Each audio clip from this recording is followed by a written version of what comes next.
নমস্কার বন্ধুরা, সবাইকে স্বাগত জানিয়ে আবারও একটি নতুন ভিডিও নিয়ে হাজির হলাম। ভিডিওটি আশা করি তোমাদের কাজেই লাগবে, প্রত্যেকেরই কাজে লাগবে। যদিও আমরা কম বেশি সবাই করি এইভাবে, তবুও অনেকেই আছো যারা নতুন বাগানি, হয়তো কোনো আইডিয়া পাচ্ছ না। তো আমিও এটা করছি, সেটাই তোমাদের সাথে শেয়ার করছি, ছোট্ট একটি ভিডিও। এই যে দেখো, এই যে পিচ বোর্ডের এই বাক্সগুলো, যেগুলো আমরা অনলাইনে জিনিস কিনলে এই বাক্সগুলো দেয়, এইরকম আমার কাছে কয়েকটি লম্বা, খুব একটা গভীর নয়, এই মাঝারি সাইজের একটা গভীর,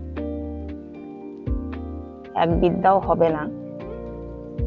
তো এইরকম কতগুলি কার্টুন আমার কাছে পড়েছিল।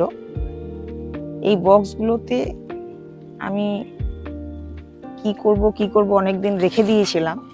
তা এখন যাই হোক, কাজে লেগে যাচ্ছে। হঠাৎ মাথায় এলো যে এর মধ্যে শাক করা যেতে পারে। এই যে দেখো, ওর মধ্যে আমি অলরেডি করে রেখেছি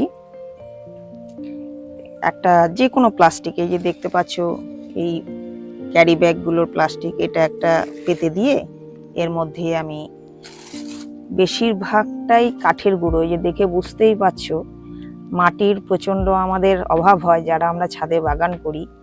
তো প্রচণ্ড মাটির অভাব, সিজনালি যা কিছু গরমের ছিল সেখান থেকে ওগুলো সব ঝেড়ে মুছে ফেলে দিয়ে মাটিগুলো নিয়ে খুব সামান্য একটু মাটি পেয়েছি। তো ধরে নিতে পারো 3 ভাগ কাঠের গুঁড়ো আর 1 ভাগ মাটি, আর তার মধ্যে কিছুটা বালি মিশিয়েছি, কিছুটা গোবর সার মিশিয়েছি। এই হচ্ছে আমার মাটি, বেশিরভাগটাই কিন্তু কাঠের গুঁড়ো। তা আমি দেখলাম শাকটা খুব অনায়াসেই এর মধ্যে করা যেতে পারে। শাকের জন্য তো খুব গভীর পাত্রের দরকার হয় না, আর যেহেতু এক সিজনই শেষ হয়ে যাবে, তো এটার মধ্যেই আমি করেছি। এইভাবে দেখো, মাটিটা একটু চেপে চেপে বসিয়ে রেখেছি, এই যে একটু চেপে চেপে, কেননা যেহেতু কাঠের গুঁড়ো আছে, জল পেয়ে আস্তে আস্তে তো সে তো বসে যাবে, ওই জন্য আমিও একটু চেপে চেপে এইভাবে বসিয়ে দিয়েছি। দিয়ে রাত্রিবেলা পুরো জল দিয়ে কালকে ভিজিয়ে রেখে দিয়ে গিয়েছি। এইবার এরকমই তোমরা দিয়ে, যেহেতু শাক বসাবো, তো এইভাবে পুরো জল দিয়ে একটু ভিজিয়ে নিতে হবে। এইভাবে আগে প্রথমেই একটু জল দিয়ে পুরো মাটিটা ভিজিয়ে নিলাম, ব্যাস। কেননা পরে আর জল দেব না, এই জন্য। শাকের তো খুব ছোট ছোট দানা হয়, পরে জল দিলে সেগুলো বেশি মাটির তলে ঢুকে যেতে পারে, প্রয়োজন হয় না। এই যে ভিজিয়ে দিলাম, এবার এটাতেই হয়ে যাবে, গাছ গজিয়ে যাবে। তারপরেই মাটি বুঝে অল্প অল্প করে জল দেব। তা আমি দেখো, ওই যে কিছু পালং শাক বসাবো, রাত্রিবেলা ভিজিয়ে রেখেছিলাম। এভাবেই খুব অল্প একটু নিয়ে হালকাভাবে একটু এভাবে ছিটিয়ে ছিটিয়ে দেব, খুব ঘন দেব না। আর যদিও বা খুব ঘন হয়ে যায়, গাছ হওয়ার পরে দেখতে পাচ্ছ যে খুব ঘন হয়ে গেছে, তাহলে ওই মাঝে মাঝে থেকে শাকগুলো তুলে তুলে একটু ফাঁকা করে দিতে হবে, তাহলে প্রত্যেকটা শাক খুব সুন্দরভাবে বড় হতে পারবে, শাকের হেলথ ভালো হবে, সরু লিকলিকে শাকগুলো হবে না। খুব ঘন যদি হয়ে যায়, মাঝখান থেকে তুলে ফেলতে হবে, তুলে এগুলো শাক করে খেয়ে নিতে হবে। আর কিছু কিছু রেখে দিলে তার থেকে পাতা তুলে তুলে খেলে আবার সেই পাতা হতেই থাকবে। শাকের তো এটাই নিয়ম।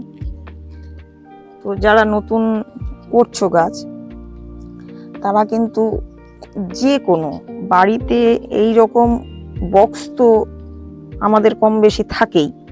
সেই বক্সগুলোর মধ্যে যদি কোনো পাত্র না থেকে থাকে, তাহলে এরকম বক্স নিয়ে একটা প্লাস্টিক পেতে আর আমার যেহেতু মাটির অভাব, ওই জন্য কাঠের গুঁড়ো দিয়ে করলাম। তোমাদের যদি মাটি থাকে মাটি দিয়েই করবে, তার সঙ্গে সবজির খোসা যদি সার থাকে, না হলে ঠিক এই মাঝের লেয়ারে একটু সবজির খোসাও দিয়ে দেওয়া যেতে পারে। শাকের জন্য কোনো অসুবিধা হয় না, মানে সবজির জন্য বিশেষ করে কোনো অসুবিধেই হয় না। এই মাঝে একটু মাটি দিলে, তারপরে একটা সবজি খোসার লেয়ার দিলে, তারপরে আবার মাটি দিলে, বাস তাতে মাটিও কম লাগবে আর সবজি খোসাটা আস্তে আস্তে পচবে, সেটাও একটা খাবার তৈরি হয়ে গেল। আচ্ছা, এই শাক লাগানোর পরে যা আমি একটু গোবর সার দিয়ে দিয়েছি, একটু মাটি, পুরনো মাটি সেটাও, আর বালি, কাঠের গুঁড়ো, এতেই কিন্তু শাক হয়ে যাবে। শাকের জন্য আমি আর এক্সট্রা করে কোনো খাবার দেব না। যখন বেশ কিছুটা বড় হবে শাক, একটু দেখবো যে গোড়াটা শক্ত হয়ে এসছে, গাছটা একটু বড় হয়েছে, তখন ওকে লিকুইড সার আমি চালু করব সপ্তাহে সপ্তাহে। সর্ষের খোলটা 1 সপ্তাহে, সর্ষের খোলের জল 1 সপ্তাহে, আর সবজি খোসার জল 1 সপ্তাহে। এখন যেমন সর্ষের খোল খুব বেশি আর পাতলা করে দেওয়ার দরকার নেই, কেননা শীত পড়ে গেছে, কোনো অসুবিধেই হবে না। সে তুমি শাকে দাও বা বেগুন গাছে দাও, লঙ্কা গাছে দাও, যে কোনো গাছে দেয়া যেতে দিই আমরা, সেটা খুব পাতলা করার দরকার নেই। এখন শীত পড়ে গেছে, এখন কিন্তু একটু মোটা, একটু গাঢ় রাখাই যায়। এইভাবে দেখো আমি দিয়ে দিলাম বীজগুলো। এইবার এই যে এই মাটিটা, এটাই আমার ওর সঙ্গে মিশিয়েছি। দেখো বেশিরভাগটাই কাঠের গুঁড়ো, মাটি কিন্তু খুব সামান্য, আর একটু তো বালি মেশানো আছে। তো মাটি নেই, মাটির অভাবে বসাতে পারছি না, মনটাও খারাপ লাগছে, শীত পড়ে গেছে অথচ কিছু বসাবো না। তো এভাবেই আমি তৈরি করে, এই যে কিছুটা উপরে একটা হালকা ভাবে একটু মাটির লেয়ার দিয়ে দেবো, হালকা ভাবে আর মাটির লেয়ার দিয়ে দেবো। এবার কিন্তু আর জল দেব না, এই যে নিচে যে আমি ভিজিয়ে রেখেছি এতেই কিন্তু হয়ে যাবে। প্রায় 4-5 দিন পরে দেখবো যে একটু একটু করে গাছ গজাতে শুরু করেছে। 4-5 দিন পরে থেকেই শুরু হয়ে যাবে। তখনও কিন্তু মাটি ভিজে থাকলে আর জল দেব না, কারণ কচি কচি গাছ তো। মাটি যদি শুকিয়ে যায়, হালকা ভাবে ওই স্প্রের সাহায্যে হালকা ভাবে বা হাতে নিয়ে একটু ছিটিয়ে ছিটিয়ে এইভাবেই জল দিয়ে যাব। খুব সহজে আমরা এইভাবে এই সিজনালি গাছগুলো, এই যে শাক সবজি, এগুলো কিন্তু খুব সহজভাবে এইভাবে করা যায়।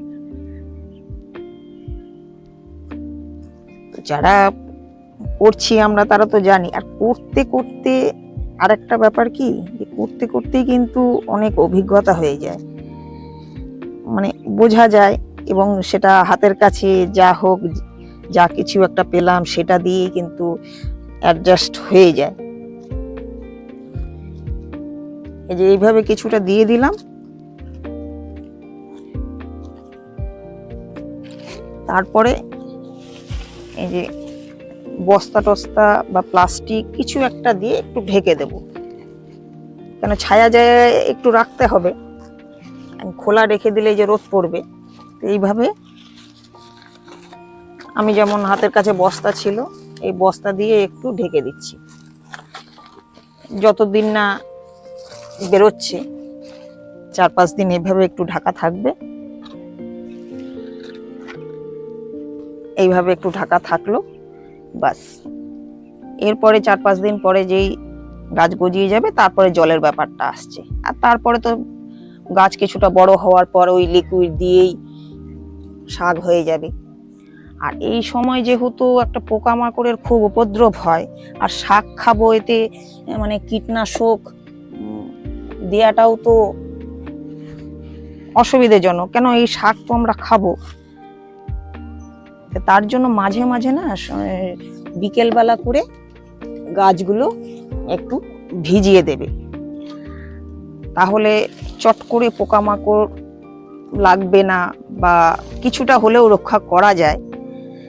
তো খুব বেশি হলে লিকুইড এই শ্যাম্পু বা যে লিকুইড সোপগুলো আছে সেগুলো 2-1 ফোঁটা জলে দিয়ে সেটা দিয়ে স্প্রে করে দিতে পারো। তো এইভাবে গেল। চলো আর একটা সুন্দর জিনিস দেখাই। এই করলা গাছ তো তোমাদের দেখেছো, আগেই দেখেছি, কয়েকবার দেখিয়েছি। তো করলা গাছে দেখো খুব সুন্দর মানে করলা ধরেছে। করলাগুলো একটু আমি তুলে নেব, সেটাও তোমাদের সাথে শেয়ার করছি।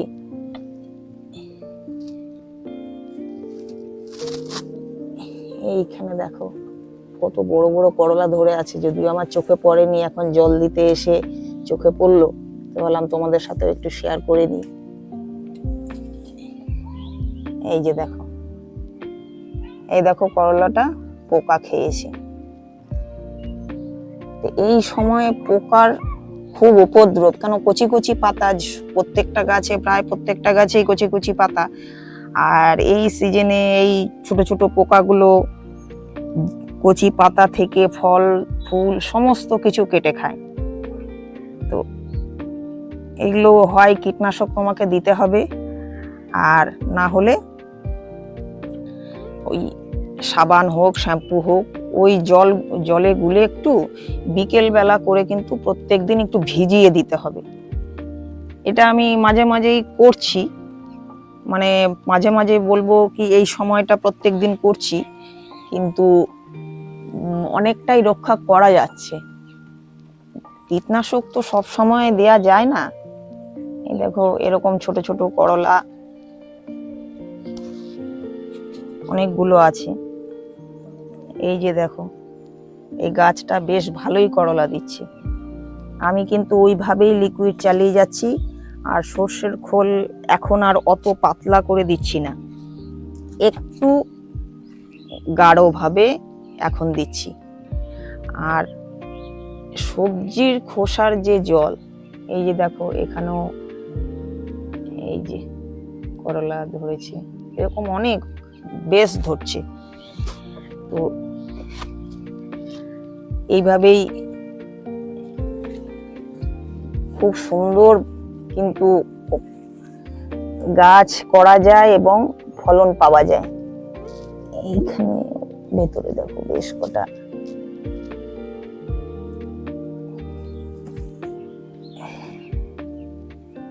কত বড় হয়ে গেছে, এটা দেখতেই পাইনি। এই যে মাচা দেয়া হয়নি, এই গাছটা এইভাবে ঝোপালো হয়ে আছে আর তলাটা দেখা যাচ্ছে না। এই যে দেখো এটাও পোকায় খেয়েছে। এই যে ছোট্ট ছোট্ট সবুজ সবুজ পোকাগুলো এই যে খেয়েছে, কত বড় হয়ে গেছে করলাগুলো।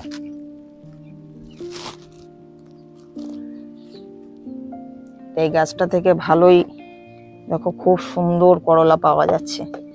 কতবার আগে তুলেছি, এখন দেখো 4টে হয়ে গেল, আরো আছে, একটু বড় হলে আবার 2-1 দিন পরে তুলতে হবে। আর সবজি তো খুব তাড়াতাড়ি বড় হয়ে যায়। ভেতরটা কতটা দেখো ঝোপ হয়ে আছে, দেখতে পাচ্ছি না। মাচা দিলে যেমন করলাগুলো ঝুলতে পেত। তো যাই হোক, এইভাবে আমি খুব সহজভাবে গাছ করছি। সবজির গাছ বিশেষ করে খুব সহজভাবে কিন্তু করা যায়। তোমরাও ওইভাবে করো, খুব আনন্দ পাবে। আর সবজির গাছে খাওয়ার আমি ওই লিকুইডের উপরেই রাখি, আর গোবর সারটা তো দিয়ে মাটি তৈরি করাই হয়। আর মাঝে মধ্যে এই যে করলা গাছটাই যেমন, এর মধ্যে তুমি মাঝে মধ্যে আমি দিই, ধরো মাসে একবার অন্তত একটু গোবর সার মানে ছিটিয়ে দিলাম, নিচের গোড়ার মধ্যে দিয়ে দিলাম, 1 মুঠো সর্ষের খোল দিয়ে দিলাম, 1 চামচ নিম খোল দিয়ে দিলাম, এটা দেয়া থাকলো। তারপরে লিকুইডটা চললো। তো এইভাবে, কেন সবজি গাছে কিন্তু প্রচুর খাবার লাগে, কেন ও ঘন ঘন ফলন দেবে। তো যেহেতু কয়েক মাসের গাছ, ফলনও দেবে, তার খাবারও চাই, তাই সবজি গাছে একটু ঘন ঘন খাবার দিতে হবে। যাই হোক, ভিডিও বড় আর করছি না, এইভাবেই তোমরা সুন্দরভাবে সবজি গাছ করো।